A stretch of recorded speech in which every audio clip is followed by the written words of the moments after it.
Welcome to a new episode, episode number 8, if I'm correct. And if not, then this looks very silly. I professionalized my setup yet again. I have the pop filter now, and just tested it. Quite happy with the result. Also, when I want to record some singing, I can use the pop filter. So I'm really happy about that. Also got some a new microphone set too for the podcast. I wanted them to be the same. Yeah. Call me a luxury baby or whatever. Very briefly, what this episode is going to be about. It's going to be about intervention. A couple of years ago, I experienced an intervention myself. I will tell you more about it, and I will use a WikiHow, a very beloved website of us all, I suppose, I think. And if it's not, then it should be. I saw like a description of how to do an intervention, and briefly an introduction of why I want to do an episode about this. This is something that's been with me for a long time. Even after 2 years, I sometimes think about it. It was instigated by one of my best friends, and it really stung. I recently discovered why it really stung. I mean, obviously, such a thing is quite a radical thing to happen. But the way that it happened and the amateurism, I have no other word for it, also really hurt me. But I will explain more about it by using WikiHow, what things you should do in terms of preparation, and also to tell you, the viewer or the listener, that an intervention is not to be taken lightly. You don't just wake up one day and decide, oh, today I'm gonna do an intervention. You need to coordinate it, and you need to do a lot of planning. You need to be aware of the possible consequences and act on it. So I will switch to webcam and the video screen so you can also see what I'm seeing. Right, how to perform an intervention, a 101 by Tiffany Douglas, the founder of the Wellness and Retreat Recovery Center. So she probably knows what she's talking about. 53 co-authors in this particular article. So if someone you love is struggling with alcohol, drug addiction, compulsive gambling, or other destructive behaviors, staging an intervention might be the best way to help the person get better. All right, so this friend thought I was being self-destructive in my behavior. He wrote a letter in which he described that he saw a pattern in which I dived into relationships, and that they would always end badly. Well, he's not completely wrong there, or he was not completely wrong there. But yeah, I wasn't an addict, maybe an addict for love, I don't know. I was definitely looking for love and a long-term relationship. I suppose, that was the reason for the intervention. So, which he also says here, when heart-to-heart talks and other attempts to help prove ineffective, you can join forces with friends, families, and a professional interventionist. Wow. That definitely did not happen. Also, the heart-to-heart talks. In his letter, he mentions that he had tried to make clear that my behavior needed to change, although I don't completely agree. It was it went very unnoticed. Or maybe I was a bad listener, I don't know. But you should always make sure that you've done enough, I guess, to make clear that you find the other person's behavior so destructive that other people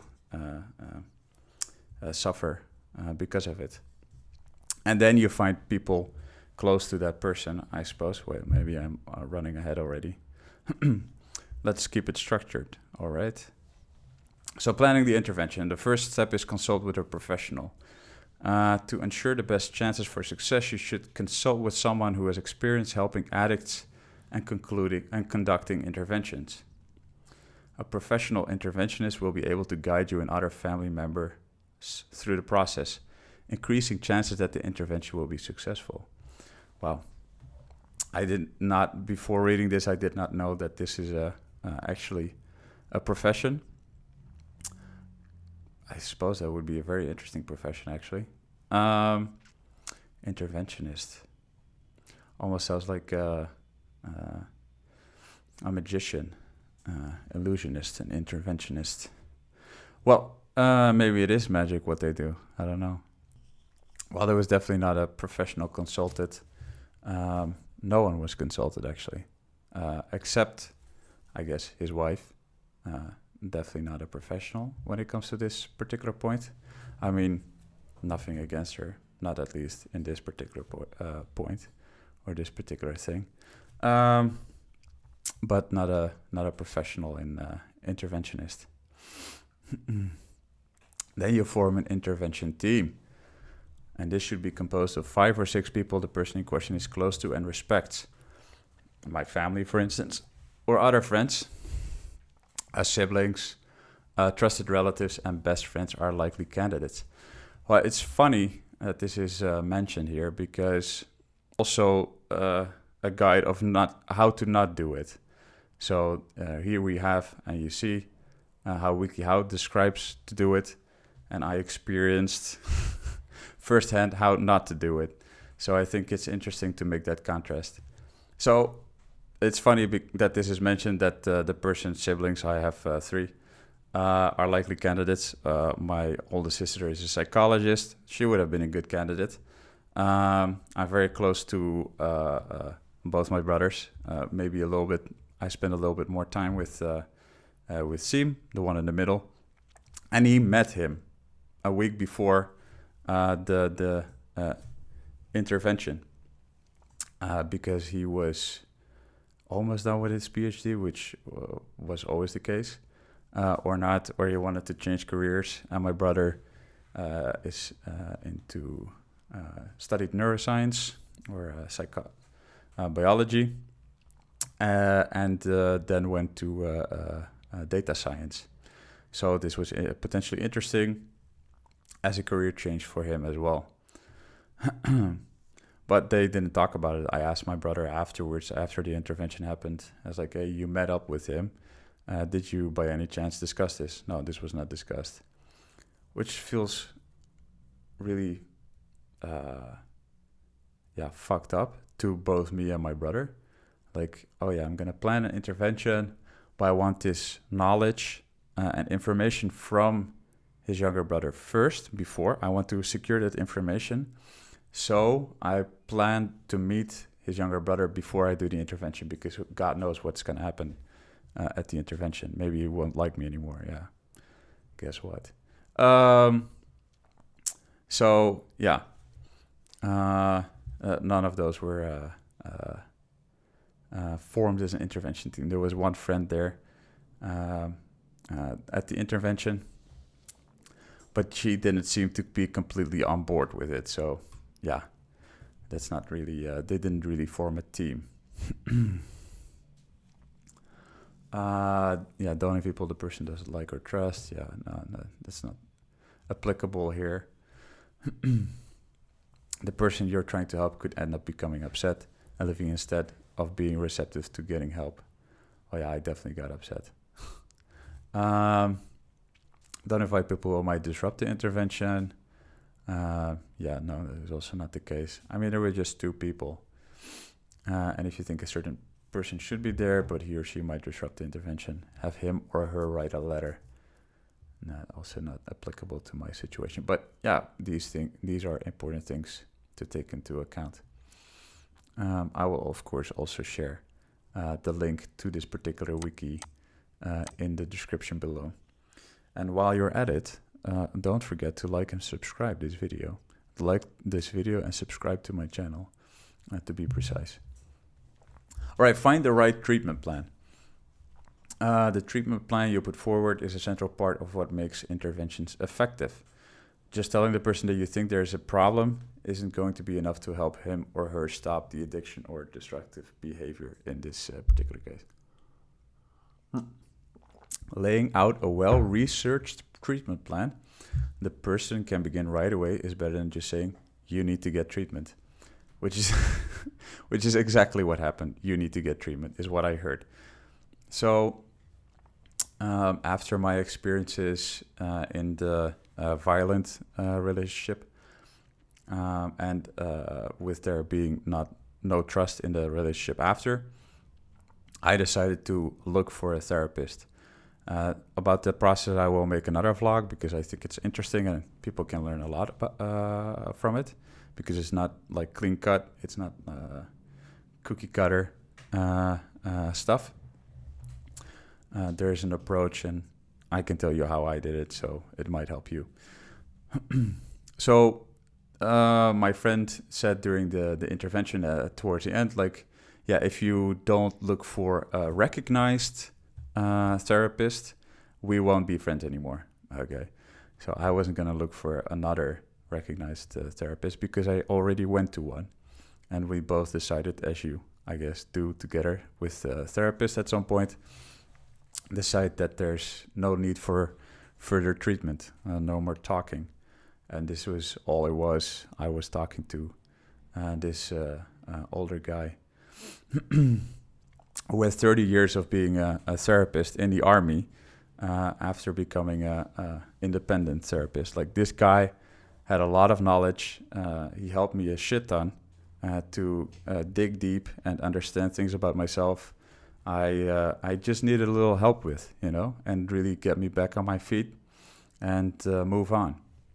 And after that, I met Joanna, my future wife. And I was in a relationship with Joanna for, I think, 4 months when this intervention happened. It's like I was back on my feet, I was going strong, I was going well. And then all of a sudden, timing. Maybe that also comes back, the timing. But there was no treatment plan, let's, in short. So he suggested, you need to get treatment. It was a bit more specific than just treatment and need a recognized therapist. For what? I don't know. Because, he also didn't know what was wrong with me. But there was something wrong with me. Prepare a list of support groups.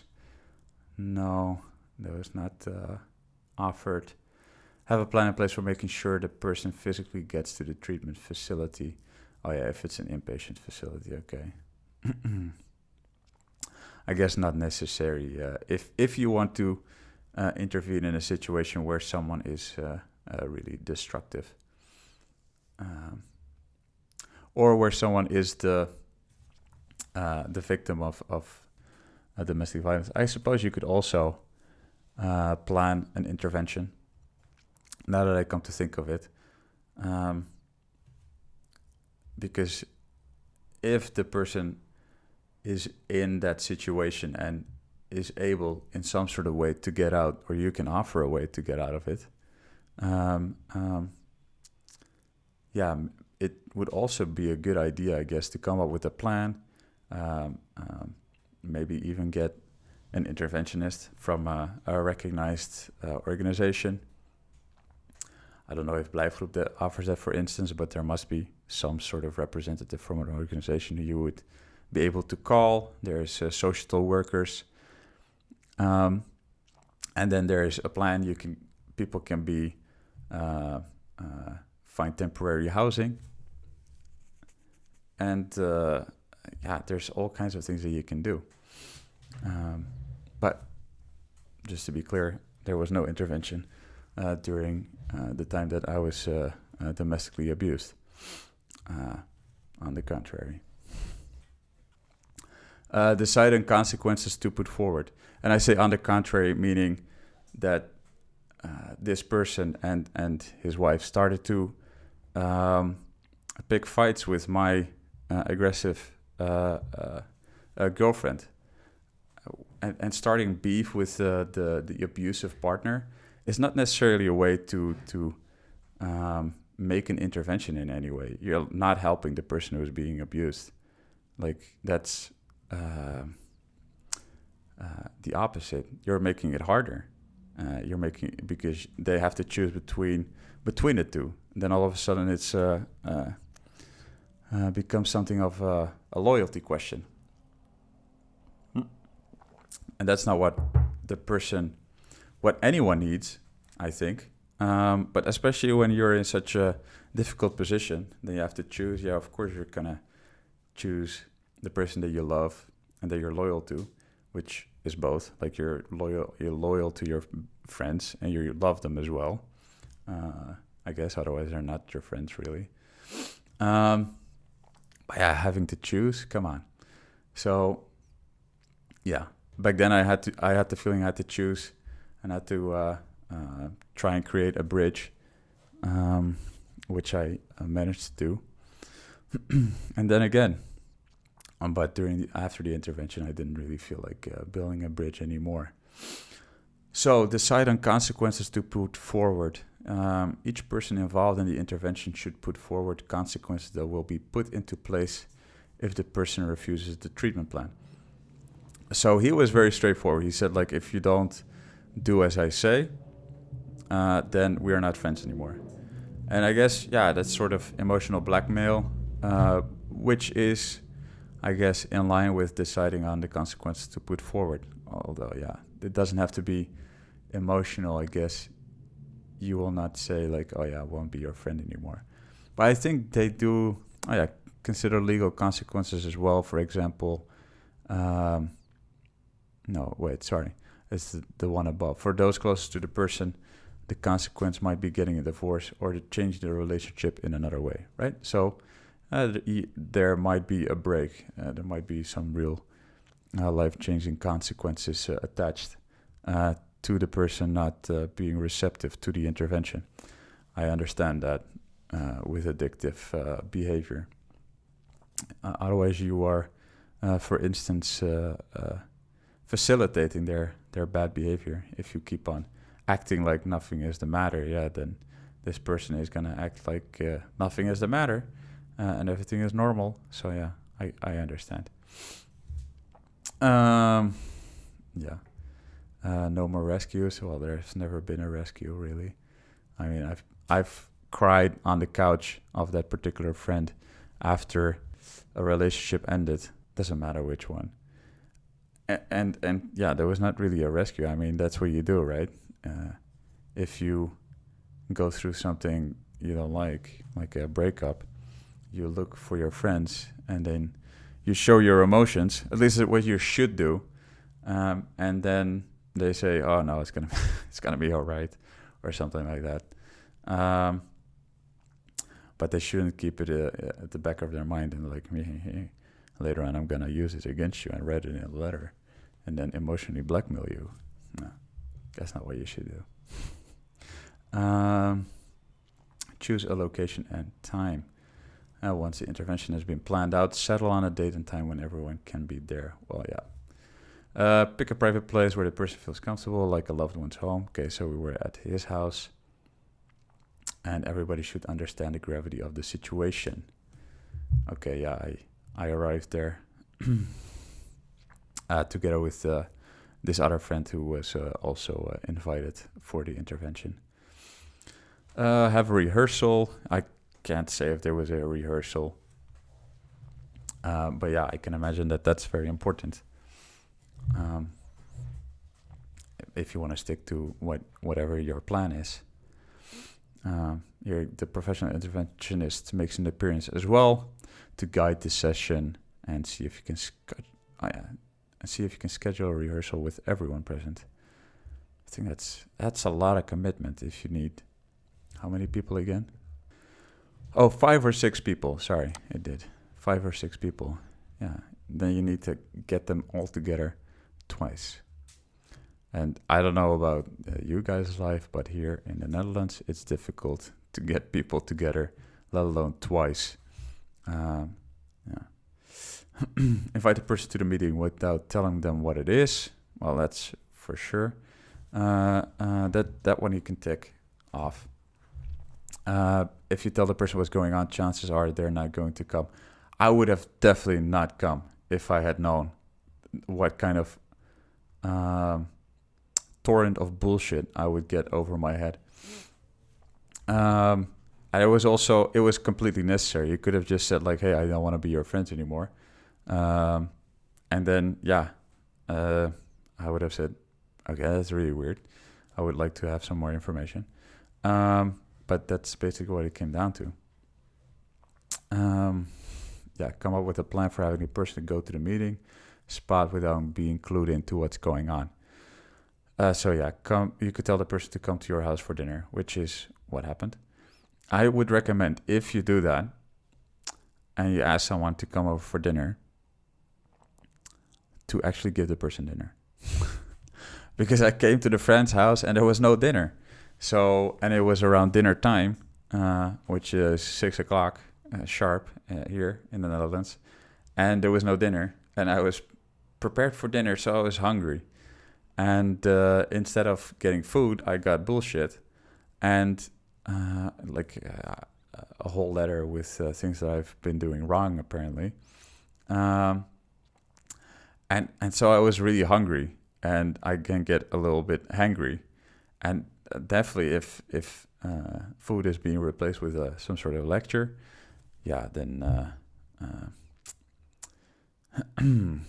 things don't turn out all right. Not that anything really happened, but yeah. Have each member speak.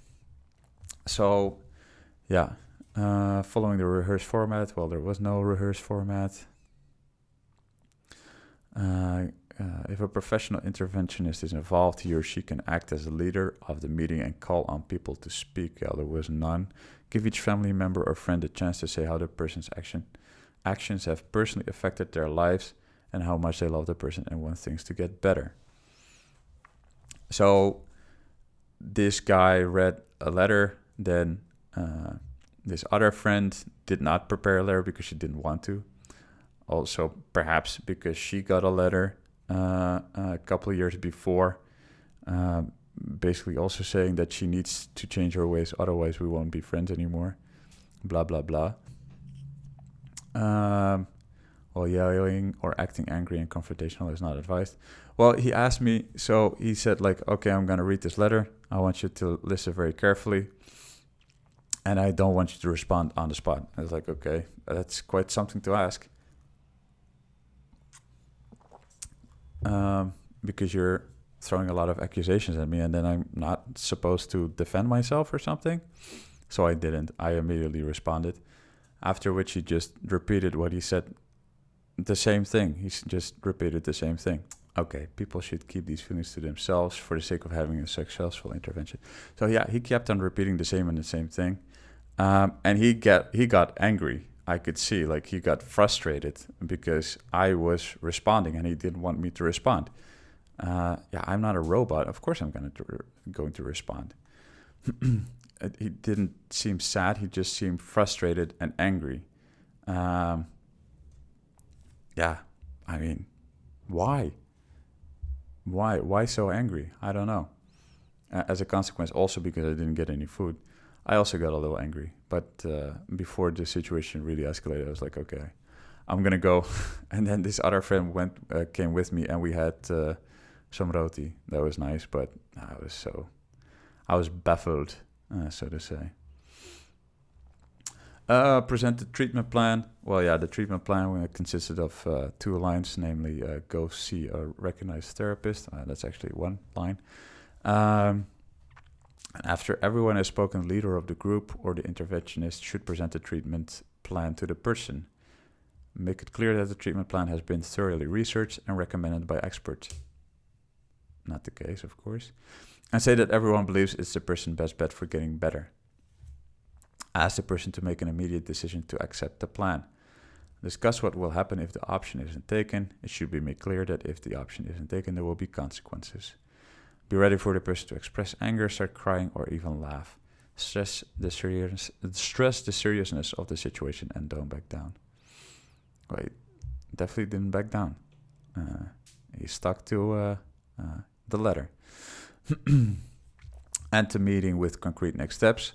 So he said, like, let's... I was supposed not to respond immediately and then think about the letter and then come with some sort of a response. Well, that would be the concrete next step. There was nothing planned of when we would meet again, or what I was supposed to do. Yeah, of course I should see a therapist and then meet again, but that was completely up to me to instigate that next meeting, I suppose. I don't know, because we never met based on this particular thing after. Following up after the intervention. I'll support the person if he or she chooses treatment. Well, I didn't, because I didn't want to see another therapist. It was enough. It might be a while before you can determine whether the intervention was successful. Yeah, I guess. Because someone might, if they're seriously addicted, might play along for a little bit because they think, if I just play along for now, then I will get their support again and get their sympathy. And then I'll just use it a little bit again after that. I think a lot of people who are addicted play with the support that they get. And yeah, maybe the same goes for people who are in an abusive relationship, but that's a bit of a stretch. I would for sure try and comfort other people that they didn't need to worry about anything, because I didn't want them to. Don't worry about me. I'm a man. I can take care of myself. Of course, that's a very short-term vision, and on the long run, you're gonna burn out, so to say. But it's also not something that, I think there can be an addictive element to it. Like, I was very sure that I never wanted to see my ex-girlfriend again. Or at least that I didn't want to get back with her again. I mean, I don't mind seeing her. I don't have to interact with her, but I don't have a grudge or anything. Or, I'm okay with the fact that she's still present. And I wouldn't even mind being in the same room with her. It might be awkward. It might be weird, but yeah, I mean, it's just the way it is, We went through this shit, and she has a psychological problem. She has a certain responsibility, and I hope she takes it, but it's not my problem, I don't care anymore. Only up to the point that it affects me, which it does sometimes, like having to go to the police station, or more recently having to give up my voluntary work. Yeah, of course, I don't like that, and I don't like her for that particular reason, but not more than that, But there are people who go back to their ex or their abusive partner because they are addicted to something in that relationship. It's difficult to pinpoint it, but it's the same with drugs, I suppose. It's bad for you, but there's a part of you that makes you feel good. And I guess I'm now trying to put myself into as someone who's being abused and is addicted to their abusive partner. There must be something that feels good, that's a part of that experience is some sort of heroin. You might get burned, but there's also a payoff, of course. It's not all bad. Otherwise, people would will find it easier to say goodbye to their abusive partner, I suppose. So yeah, maybe there is something in comparing it to a drug addiction. I think there is. Be prepared for the person to refuse treatment. Sometimes denial and anger end up winning the day, and the person decides not to get treatment. There's no way to force someone to get treatment if he or she just isn't ready. The most you can do is strongly encourage the person to go forth with the treatment plan and make it clear you'll support him or her along the way. So, yeah, it's really hard to support someone if you say, I won't be your friend anymore. But if you really think, if you're really behind the intervention and the treatment plan you've put forward, yeah, then I guess you should also support, because otherwise that is part of the treatment plan, I suppose, that you support, not in their addictive or abusive or self-destructive behavior, but that you support them in getting rid of that. That doesn't mean that you have to look them up and drink tea with them and eat cookies and just talk about niceties. But you should make it clear that, yeah, in every interaction you have, I suppose, that this is an issue. It's important to enforce the consequences that you plan to put in place if the person refused treatment. Well, the consequence was of me not looking for therapy again, and this time not out of my own accord, but being forced by him, was that we wouldn't be friends anymore, and that's definitely the case. We are not friends anymore.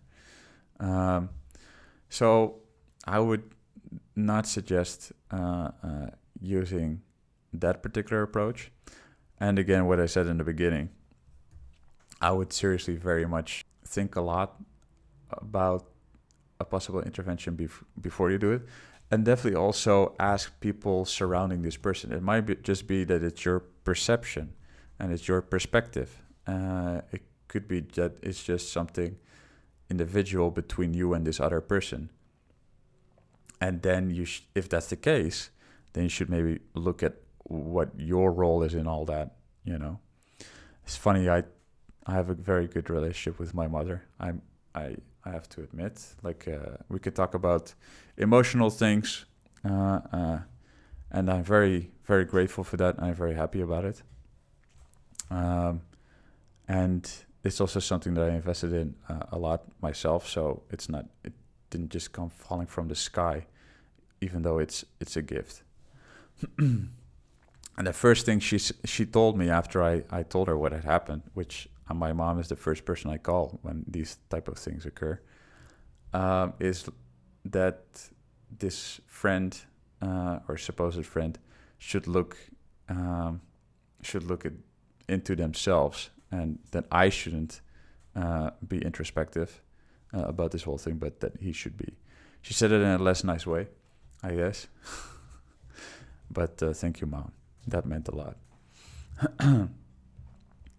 But yeah, if you plan to do an intervention, you also prevent yourself from making looking like a complete and blithering idiot by discussing it with siblings, with parents, with other good friends,